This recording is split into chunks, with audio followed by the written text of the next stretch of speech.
Hi everybody and welcome back to the channel. Today we've got a one-story video from the subreddit Pro Revenge with 3 full updates, start to finish, full closure, and this one, I'm not gonna lie, this one made me set my phone down and just nod slowly for about 30 seconds, like a proud uncle at a graduation. Timestamps are below if you need them, but I'd ride this one straight through. Now let's get into it. This post is from the subreddit Pro Revenge and it's by a user we'll call Owen. Post posted to r/pro-revenge. My girlfriend told everyone I was temporary until her career took off. I didn't confront her, I just helped her transition. She returned to a house that wasn't hers anymore, accounts closed, and a note saying good luck going solo. Her panic came fast. Throwaway because people in this story are still very much active on social media and I don't need the inbox explosion. This is also long, real long, but the payoff's worth it. My girlfriend of 4 years called me her placeholder to her friends, her coworkers, and apparently her entire LinkedIn network at some point. She described me as temporary stability while she figured out her real life. I found out about all of it. I didn't confront her, I didn't yell, I just quietly helped her get exactly what she said she wanted, a life without me in it. She just didn't expect it to happen on my schedule. I'm Owen, 33, outside Richmond, Virginia. I'm an HVAC technician, commercial and residential. If your building is 96 degrees in August or your furnace dies on Christmas Eve, I'm the guy they call.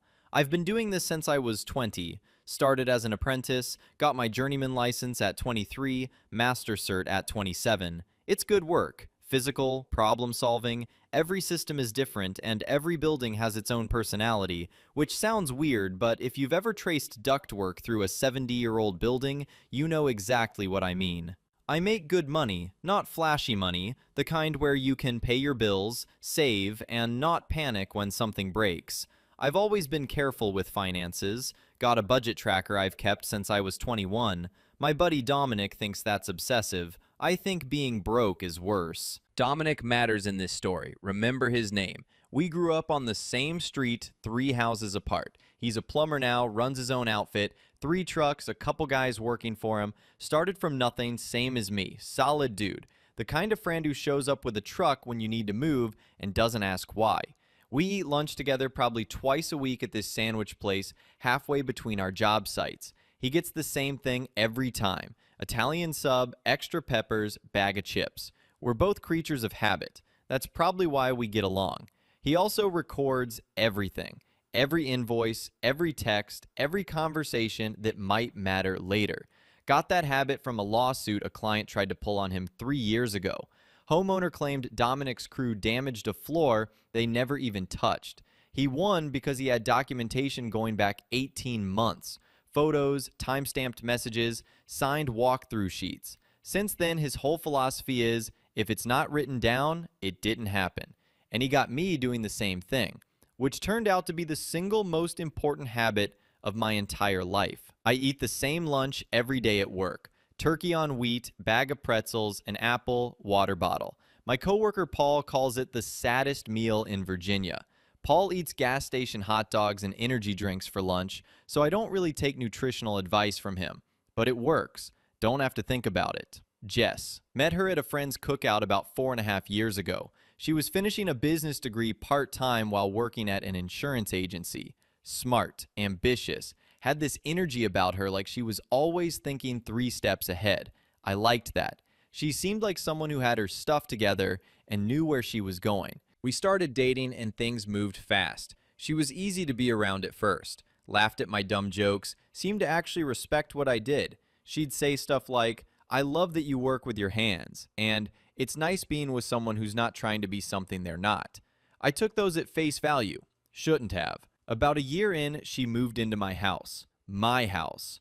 I bought it at 26, a 3-bedroom fixer on a quiet street. The kind of place that looks rough when you buy it, but has good bones if you know what to look for. I knew. Paid $168,000, below market because it needed everything. I did all the work myself, every bit of it. New HVAC system, obviously. I'm literally a licensed technician, wasn't about to pay someone else for that. Rewired the panel, redid the kitchen cabinets, built a deck off the back with cedar planking, refinished the hardwood floors myself over a long weekend that turned into 3 weekends because the dining room had about 4 layers of old finish that had to come off, built a bed frame out of reclaimed oak as a project one winter, spent about $35,000 in materials over 2 years. All labor was free because the labor was me. The house appraised at $290,000 after renovations. I owed $128,000 on the mortgage, nearly $160,000 in equity, most of it from my own hands. That mattered to me. A house I bought beat up and turned into something real. Jess moved in and the deal was simple. She'd pay $600 a month toward household expenses, groceries, utilities, that kind of thing. I covered the mortgage, insurance, property tax, maintenance. She was making less than me, so it seemed fair. She never complained. I never questioned it. What I didn't know was what was happening behind my back. How I found out. About 8 months ago, Jess got a job offer, regional coordinator position at a bigger insurance firm. Better title, better pay, better benefits. She was excited. I was genuinely happy for her. Took her out to dinner to celebrate. She deserved it. She'd been grinding on that degree while working full-time, and I'd watched her study at the kitchen table until midnight, more times than I could count. The new job meant a 6-week training period in Charlotte. She'd be staying in a company-provided apartment during the week and coming home on weekends. Fine. I've done long-distance service calls. I get it. Sometimes the work takes you somewhere. Here's where it gets bad.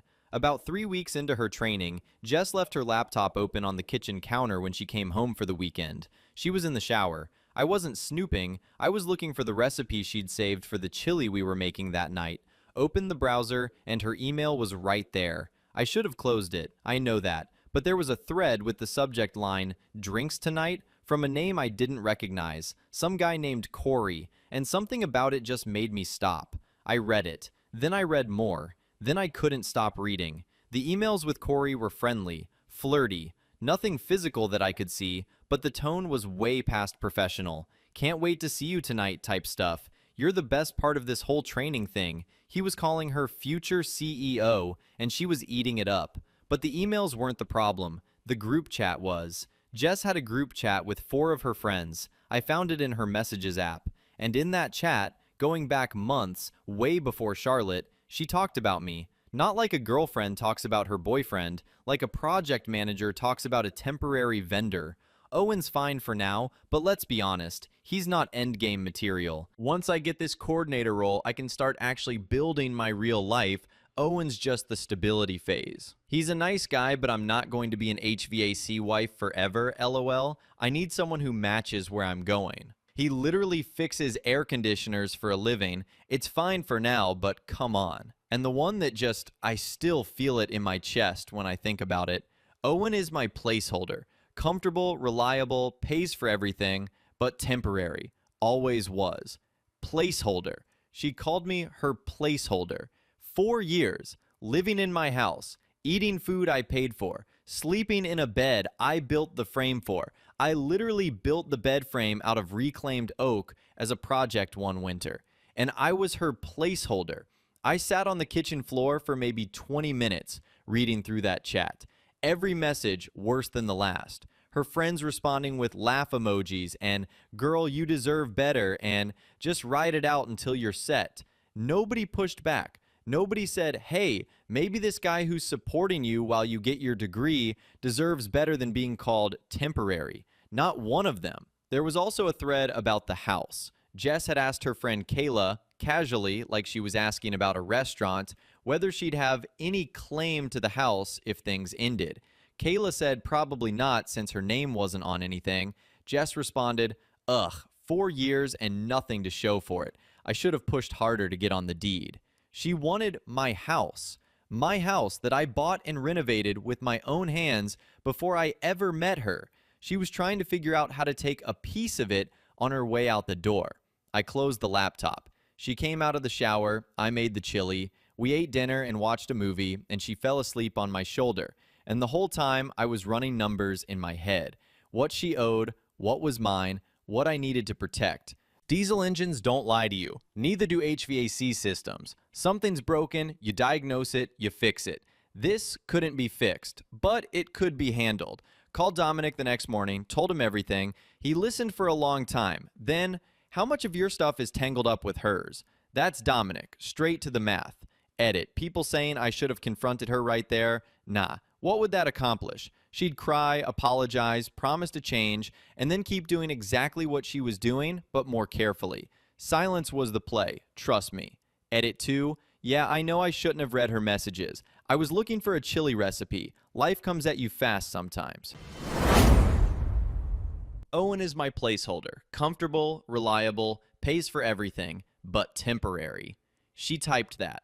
With her fingers. On a phone that Owen probably pays the bill for. While living in a house Owen built with his bare hands. Sleeping in a bed frame he made out of reclaimed oak. Reclaimed oak. The man builds furniture, and she's calling him a placeholder. Honestly, I've read a lot of these stories, and that one hit different. But Owen didn't lose it. He called Dominic, and Dominic asked about the math, which means it's about to get very organized and very bad for Jess. Let's keep going. Update 1, posted 3 weeks later. Update, my girlfriend called me her placeholder. I didn't confront her. I started untangling everything instead. Quick recap for newcomers. Girlfriend of 4 years was calling me her placeholder behind my back, was getting flirty with some guy named Corey during her work training in Charlotte, and had been asking friends if she had any claim to my house. I found it all on her laptop. Didn't say a word. Here's what I did instead. The audit. Monday morning after that weekend, Jess went back to Charlotte for training. I took a half day at work and sat down at my kitchen table with every financial document I could find. The house was clean. My name only. Mortgage, deed, insurance, all me. Jess was never on any of it. She'd pushed once about a year ago to be added to the homeowner's insurance for safety reasons, and I'd said I'd look into it. Never did. Thank God. Joint stuff was minimal. We had a shared credit card for groceries and household expenses. I was the primary card holder. She was an authorized user. Balance was usually around $800 to $1,200. I'd been paying it off monthly. There was also a streaming account bundle and a couple subscriptions in my name that she used. But here's the thing that mattered. Over 4 years, I'd been covering way more than my share. Mortgage, property tax, insurance, maintenance, most of the groceries beyond what the shared card covered, utilities. Her $600 a month covered maybe 20% of the actual cost of living in that house. I ran the real numbers, and over 4 years, I'd basically subsidized about $40,000 worth of her living expenses beyond what she contributed. She was getting a life at wholesale prices and calling me temporary while she enjoyed the discount. Dominic came over Tuesday night, brought his laptop and a notebook. We went through everything together. What's her name on? He asked. Nothing that matters. Credit card as an authorized user. That's it. Can you remove her? One phone call. He nodded. Don't do it yet. Don't change anything until she's fully committed to being gone. Let her transition herself out. That was the plan. Don't confront. Don't argue. Don't give her any reason to dig in or lawyer up or suddenly decide she wants to stay. Just let her keep moving towards Charlotte and Corey and her big career, and when she's finally out, close the door behind her. Dominic also had me screenshot everything from her laptop that weekend. The group chat, the emails with Corey, the conversation about the house, timestamps on all of it. If she ever tries to claim you kicked her out or blindsided her, you want proof that she was planning to leave the whole time. Her own words. The Charlotte thing. Jess came home on weekends during training. 3 more weekends after I found out, and I played it completely normal. Made dinner Friday nights, watched shows, talked about her training like I actually cared about office layouts and orientation schedules. She'd tell me about the new building and the people and how the regional coordinator role was exactly what she'd been working toward, and I'd nod and ask questions, and inside I was just running the clock, counting the days until she made the move herself. She mentioned Corey once, casually. We were eating breakfast Saturday morning, and she just dropped it in there. There's this guy in the program who's really sharp, Corey. He's going for a director role. She said it the way you mention a coworker you barely know, but I knew what it actually was. I just said, cool, sounds like a good group, and changed the subject. She smiled and went back to her eggs. Actually, there was this one weekend where she came home and brought me a coffee mug from some Charlotte gift shop, said she saw it and thought of me. It had a picture of a wrench on it. I said thanks, put it in the cabinet, Threw it away after she left Sunday night. Has nothing to do with anything, but I think about that mug sometimes. The gesture of it. Pretending everything was fine while she was texting her friends about how I was temporary, buying me a gift on the way out the door. That's a special kind of cold. Week 5 of training, she told me the company wanted to keep her in Charlotte full-time. Permanent position. She'd need to relocate. We were sitting on the couch, and she muted the TV and turned to face me with her legs crossed. Very rehearsed setup. I think this is the right move for me, she said. Careful, measured. And I think maybe this is a natural transition point for us too. Natural transition point. She'd been workshopping that phrase. Probably practiced it in the mirror at the Charlotte apartment. I could tell because she said it a little too smoothly, like someone delivering a line they've memorized. I didn't fight it. Didn't ask her to stay. Didn't get emotional. Just said, "Yeah, I think you're probably right." She looked surprised. Genuinely, like she'd prepared for 20 minutes of pushback and tears and got nothing. You're okay with this? If Charlotte's where you need to be, then that's where you should go. I want what's best for both of us. She actually teared up a little. You're such a good guy, Owen. Yeah, the good guy. The placeholder. The guy who fixes air conditioners for a living. We agreed she'd move the rest of her stuff out over the next 2 weeks while she finalized the Charlotte apartment. 2 weeks. That's all I needed. Edit. Yes, I know I was technically performing for 3 weeks. You know what else is performing? Calling someone your placeholder while you live in their house and sleep in their bed. At least my performance had an exit strategy. Natural transition point. She rehearsed that. She had a whole speech prepared, and Owen just goes, "Yeah, probably right." And she short-circuited. She was ready for tears and begging and negotiation, and instead, she got a guy who agreed with her in under 5 seconds. Which, if you think about it, should have been the first red flag for Jess. When the person you're dumping seems relieved, that's not a good sign, babe. That's a countdown. Anyway, Owen's got 2 weeks, and Dominic's got a notebook. Let's see what happens. Update 2, posted 4 weeks later. Update 2. She moved to Charlotte for her fresh start. I used those 2 weeks to erase every trace of our shared life. She had no idea what was coming. For newcomers, girlfriend called me her placeholder behind my back for months, started getting cozy with the guy during work training, then broke up with me using the phrase natural transition point. I agreed immediately. She thought I was being mature. I was being strategic. Here's what happened during those 2 weeks. Week 1, Monday after the breakup conversation. Jess was in Charlotte. I took the day off. First call, credit card company. Removed Jess as an authorized user. Took about 12 minutes. The guy on the phone asked if I wanted to report the card lost and get a new number. I said yes. Done. Second call, canceled every shared subscription. Streaming, music, the meal kit thing she'd signed us up for that I never wanted, gym membership that was in my name but she used. All of it. Canceled or transferred to individual accounts. Third, changed the Wi-Fi password. Small thing, but it meant her devices wouldn't auto-connect if she came by. Dominic laughed when I told him, "That's petty." Yeah, a little. Felt good though. Changed the locks Wednesday. Not because I was worried she'd break in, more because I wanted a clean line. Old life, new locks. Dominic helped install them. Took maybe 40 minutes. He brought pizza after, and we ate it on the deck I'd built, and he goes, "You know what I keep thinking about? She was trying to figure out if she had a claim on this house that you built, with your hands, while she watched. While she studied for her degree at the kitchen table I refinished. Right, at the table you refinished. Unbelievable." The stuff Jess had left a decent amount of things. Clothes in the closet, bathroom stuff, some books, a few kitchen items, a blender, some fancy pots her mom gave her, personal things. I boxed everything. Carefully, I'm not a monster. Labeled each box with what was in it, stacked them neatly in the garage, took photos of every single box, contents visible before closing, sealed box with label showing, time-stamped. Dominic's rule, document everything. If she says you threw her stuff away or damaged it, you've got photos proving otherwise. 12 boxes total. 4 years and her whole footprint in my house fit in 12 medium boxes. Says something, right? The note this part I thought about for a while. I didn't want to be cruel. I didn't want to be dramatic. I just wanted to be clear. Wrote it on a plain note card. Left it on the kitchen counter. The same counter where I found her laptop open, which felt right. Jess, your things are boxed and labeled in the garage. Credit card removed. Subscriptions canceled. Locks changed. You said I was temporary, comfortable, reliable, and a placeholder.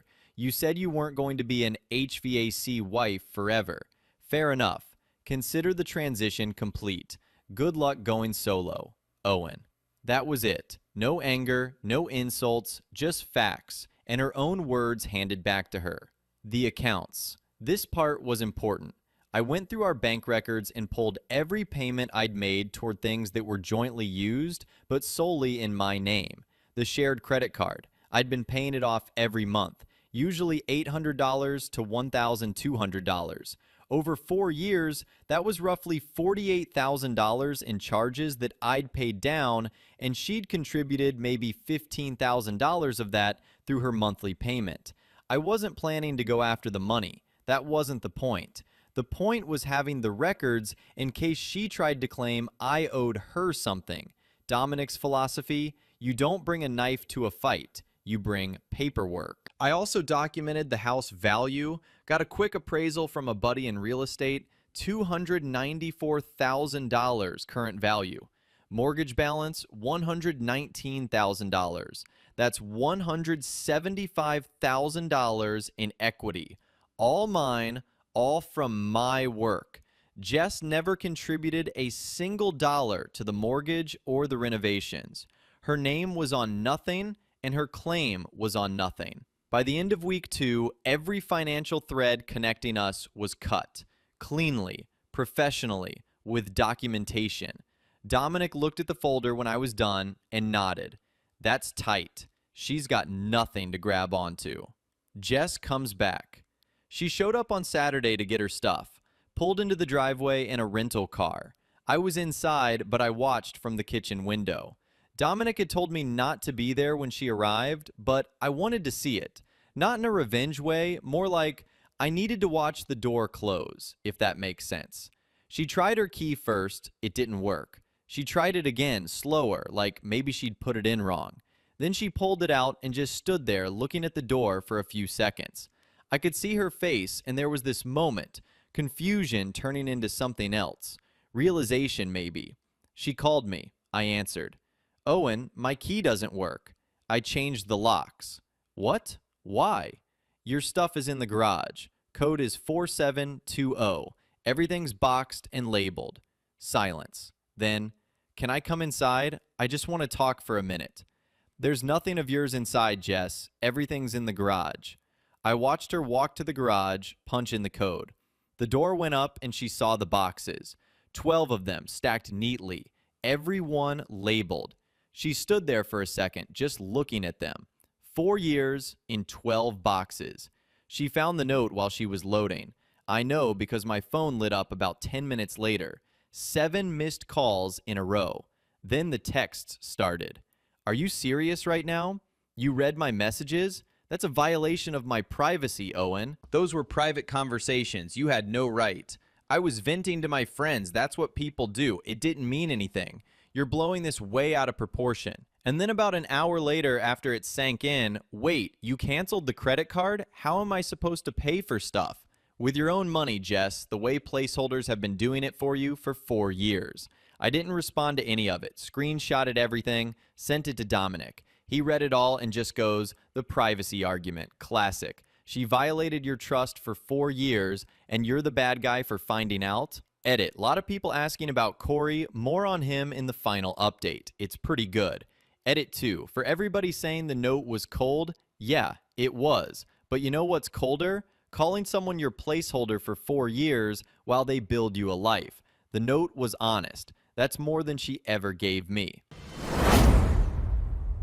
You read my messages? That's a violation of my privacy. Ma'am, you violated this man's entire reality for 4 years. You called him temporary while sleeping in a bed he built out of reclaimed oak. You tried to figure out if you could take his house, and now you're upset about privacy? That's like robbing someone's house and then complaining they changed the locks, which actually is literally what just happened. She tried her key and it didn't work. Beautiful. Chef's kiss. All right, final update. Corey makes an appearance and it does not go well for him either. Final update posted 5 weeks after original final update. She called me her placeholder. I helped her leave. Now she's in Charlotte with nothing, and I'm doing better than ever. Last one, Reddit. Here's the ending. Jess goes public. Within a week of getting her stuff, she went full smear campaign. Social media posts, vague but obvious, about toxic men who punish you for being honest with your friends. One of her friends, Kayla, wrote something about men who can't handle a strong woman outgrowing them. Another one posted about emotional manipulation disguised as maturity. A third shared some quote graphic about how real men don't play games, which was rich coming from someone who'd been cheering Jess on while she called me temporary for months. None of them mentioned the 4 years of free housing, or the credit card I'd been paying off, or the fact that she was calling me her placeholder while I was supporting her through a degree at a kitchen table I'd refinished with my own hands. Just, poor Jess, look what Owen did. A couple mutual friends reached out to me asking what happened. I sent 3 of them, the ones I actually trusted, screenshots of the group chat. Her own words. Didn't add commentary, didn't editorialize, just the messages with timestamps. 2 of them responded within the hour. Holy, I had no idea. One of them, a guy named Vince, who I'd been friends with since high school, called me directly and said he was done with Jess entirely. She sat at your table and smiled at you while typing that stuff on her phone. That's not venting. That's something else entirely.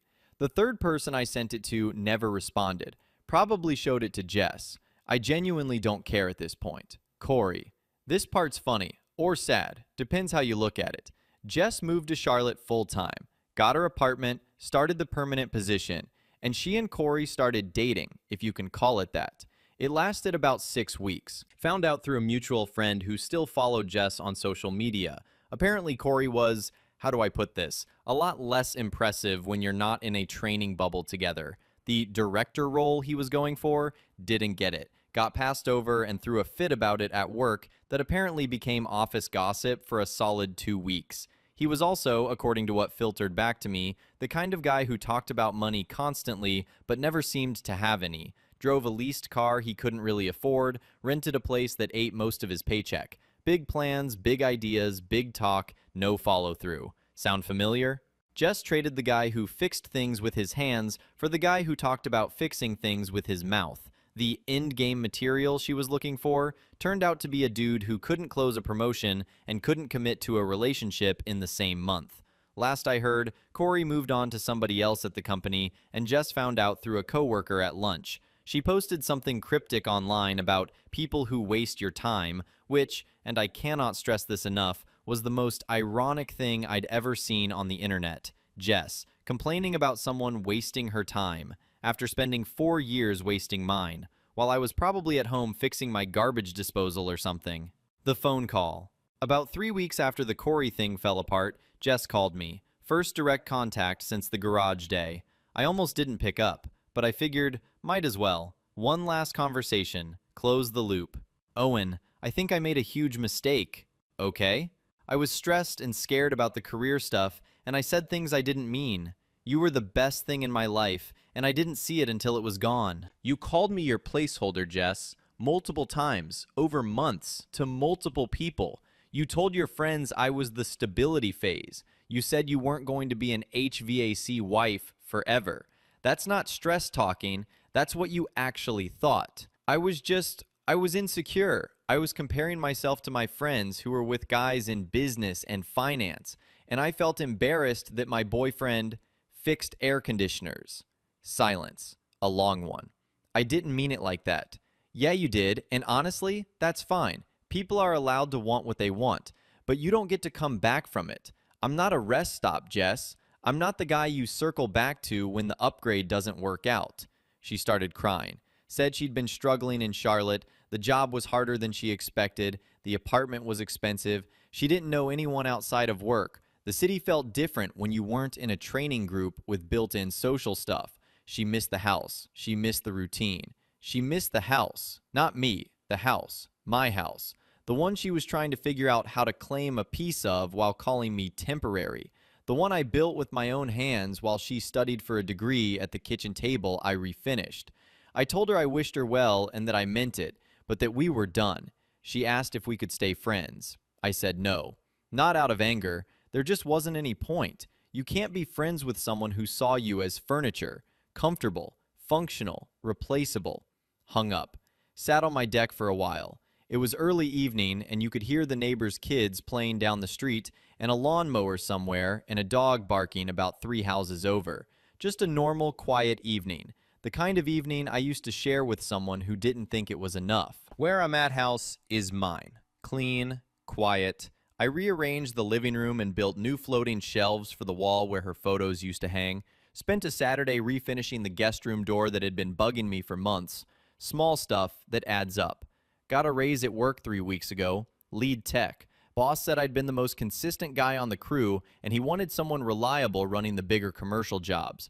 I told him consistency was kind of my whole thing. Dominic took me fishing last weekend. River spot about 40 minutes outside the city that his uncle showed us when we were kids. We caught nothing.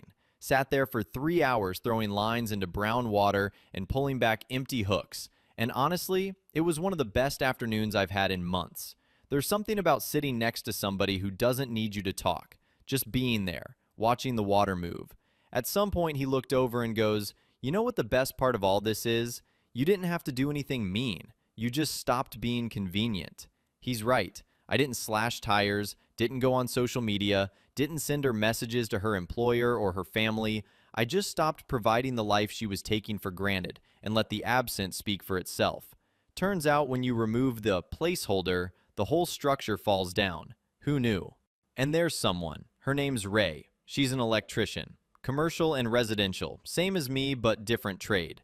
Met her at a supply house about a month ago. She was arguing with the counter guy about wire gauge for a panel upgrade, and she was right and he was wrong, and I told him so. She looked at me and goes, "Finally, someone who speaks code." We grabbed coffee after, talked for an hour and a half about work, about tools, about the worst job sites we'd ever been on. She told me about growing up helping her dad do residential wiring, and how she got her license at 24, and people still ask her if she's the secretary when she shows up to job sites. She's funny, direct, doesn't take herself too seriously, but takes her work very seriously. And she's never once made me feel like what I do is less than. Because she does the same kind of work, and she knows what it's worth. She knows what it takes. Oh, one thing that still bugs me. When I was redoing the living room after Jess left, I found a photo tucked behind the bookcase. Must have slipped back there at some point and nobody noticed. Me and Jess from our first year together. Some festival we went to on a Saturday afternoon. She's laughing in it, and I've got my arm around her, and we both look, I don't know, happy. Real happy. Like two people who didn't know what was coming. I stared at it for a while, put it in a drawer, didn't throw it away. Can't really explain why. Probably never will. Anyway, house is quiet, deck looks good, got a date Friday, life's good. Edit. People asking about Ray? She saw the oak bed frame I built and asked me to teach her joinery. Third date is this weekend. I think I'm in trouble. Edit 2. Dominic update. He texted me this morning asking if I'd changed the Wi-Fi password on my new router yet. I said yes. He said good. Never give it out again. The man treats Wi-Fi passwords like state secrets. We don't deserve Dominic, but we're lucky to have him. And that's where this one ends. You know what gets me? Jess called Owen a placeholder. Comfortable, reliable, temporary. And she meant it as an insult, like those were bad things. Like the guy who pays the bills and fixes the house and builds you a bed out of reclaimed oak is somehow the boring option, the stepping stone, the thing you tolerate until something shinier comes along. And then the shinier thing turned out to be Corey, a guy who couldn't get promoted and couldn't keep a girlfriend and couldn't stop talking about money he didn't have. Funny how that works. So if you enjoyed today's story, and I very much enjoyed reading it to you, go ahead and hit the like button, subscribe if you haven't already. All the links are in the description below. Thank you guys for watching. It really does mean a lot that you spend your time here with us. So thank you again, and having said all that, I will see you in the next one. Peace.